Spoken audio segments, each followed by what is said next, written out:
Hi all வணக்கம். இவர் பேர் ராஜேஷ். தன்னோட மூளைகிட்டே அவர் பேசிக்கிற மாதிரி ஒரு கற்பனை பதிவு அது. மூளைகிட்ட சொல்கிறாரு, எங்கள் அம்மாவை நினச்சிப்பேன் டெய்லி. உடனே அம்மாவோட உருவம் வந்து மனத்திரையில் வந்துடும். அம்மாவோட புடவை கலர் எனக்கு பிடிக்கல, வேறு கலர்னோன்னா வேறு கலர் மாறிடும். அம்மா எப்போது போட்ட கோலம் டிசைன் அந்த தெருன்னோன்னா அந்த தெருவும் விஷுவல் கரெக்டாக வந்துடும், அந்த கோலம் டிசைனும் வந்துடும். எப்போது அவங்க அடித்த ஜோக்கு டக்குன்னு என் மனசில் அது கேட்டுகிட்டே இருக்கும். இது எப்படி சாத்தியம்னோன்னா மூளைகிட்ட கேட்க, இது இல்லை எங்களுக்கும் டீம் ஒர்க் இருக்குது. எங்கள்கிட்ட வந்து ஹிப்போ கேம்பஸ்னு ஒரு ஸ்டோரேஜ் தளம் இருக்குது. அதே மாதிரி அமிக்தலான்னு ஒரு சின்ன பாதாம் சைஸில் ஒரு பகுதி இருக்குது. அது வந்து எமோஷன்ஸை பூரா, ஹியூமன் எமோஷன்ஸில் பூரா கண்ட்ரோல் பண்ணுறது அதுதான். இப்போ தீ சுடும்னு இருக்குல்ல, அந்த உணர்வை வந்து கொடுக்குறது இந்த அமிக்தலா தான். சொன்னோன்னே ஆச்சரியமாக இருக்கே, சூப்பர்.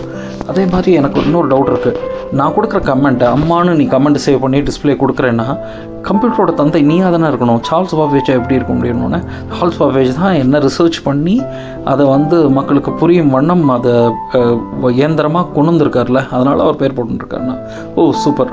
அப்புறம் வந்து எனக்கு இன்னொரு டவுட்டும் இருக்குது. ஏஐயோட தந்தையை கூட நீயாக இருப்பியோன்னு. ஏன்னா கிரிக்கெட்டர் அஸ்வின் வந்து ஒரு தடவை வந்து நான் கிரிக்கெட் ஆட போகிறதுக்கு முன்னாடி விஷுவல்லையே நான் செஞ்சுரி போடுற மாதிரி, நான் 10 விக்கெட் எடுக்கிற மாதிரிலாம் விஷுவலில் பார்த்துருவேன். கமெண்ட்ரிகள் எல்லோரும் புகழ, மக்கள் ஆரவாரம் பண்ண, நான் பேட்டை தூக்கி காமிக்க எல்லாம் இருக்கும். அது அப்படி பண்ணுறாருன்னா விஷுவலில் நீ ஸ்க்ரீன் பிளேயோட காமிச்சிடுற அவருக்கு. இந்த இது தானே இப்போ ஏஐயில் எல்லோரும் வீடியோன்னு காமிக்கிறாங்க. அப்புறம் ஏஐயோட தந்தை நீ தானே. எல்லோரும் வந்து ஜான் மெக்காத்தின்னு போட்டிருக்காங்களே அப்படின்னோடனே, இல்லை அவன் தானே என்னோடய ரகசிய பகுதிகள் எல்லாம் ஆராய்ந்து மக்களுக்கு புரிகிறவன்னா எல்லா ஃபீல்டுக்கும் இது யூஸ் ஆகிற மாதிரி அவன் பண்ணியிருக்காங்க இல்லையா, அதனால் அவன் பேரை போட்டணும். நத்திங் ராங் சொல்ல. பிரெயின் ஒன்று சொல்லுது. இன்னொன்று சொல்லட்டுமா, எங்கிட்ட ஒரு பகுதி இருக்குது, அது யாருமே இன்னும் பெருசாக எக்ஸ்ப்ளோர் பண்ணல.